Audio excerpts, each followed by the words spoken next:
Allez, pour notre rubrique Sans frontières, direction maintenant le Proche-Orient où l'on s'apprête également à fêter Noël. Bonjour Franck, comment ça va ce matin? Alors il paraît que des dizaines de milliers, effectivement, comme d'habitude en fait, je pense, de visiteurs sont attendus en Terre Sainte dans les jours qui viennent. Absolument, bonjour Laurent, et pour beaucoup de ces visiteurs, c'est tout simplement le rêve d'une vie que de venir ici en Terre Sainte sur les traces de Jésus-Christ pour célébrer les fêtes de fin d'année. Alors il y a bien sûr Jérusalem et ses lieux saints, mais il y a surtout la ville de Bethléem, à une dizaine de kilomètres d'ici en Cisjordanie. C'est là-bas que traditionnellement se concentrent les célébrations. Et alors il y a les pèlerins purs et durs, pourrait-on dire, ceux qui viennent ici par conviction religieuse, mais il y a aussi beaucoup de touristes, de visiteurs, des curieux qui ont envie de s'imprégner de cette atmosphère de Noël et de découvrir l'histoire de la religion chrétienne. Et vous allez voir qu'à Bethléem, eh bien, la fête a déjà commencé dans ce reportage préparé avec Jonah Messina. Dans la vallée biblique du Kidron, 400 bougies scintillent pour célébrer l'approche des fêtes de Noël. Le carillon du monastère de Marsaba résonne au-dessus des montagnes. Une atmosphère mystique pour les visiteurs venus contempler ce spectacle nocturne. C'est incroyable. On est au milieu du désert. C'est quelque chose de très spirituel.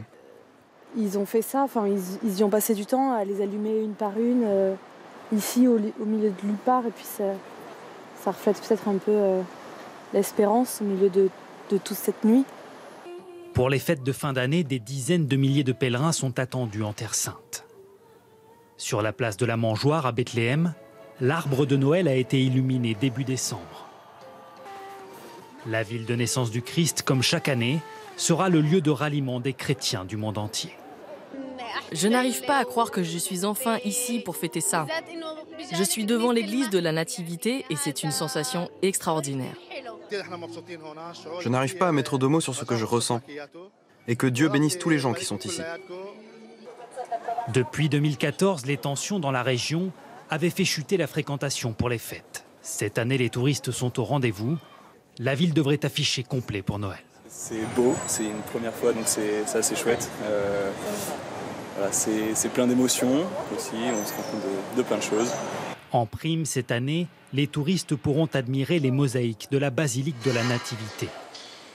Dessinée à l'époque des croisades, il y a plus de 800 ans, un trésor rendu au public il y a quelques semaines, après plusieurs années de restauration. Et donc Franck, un programme assez particulier pour ces célébrations de Noël à Bethléem?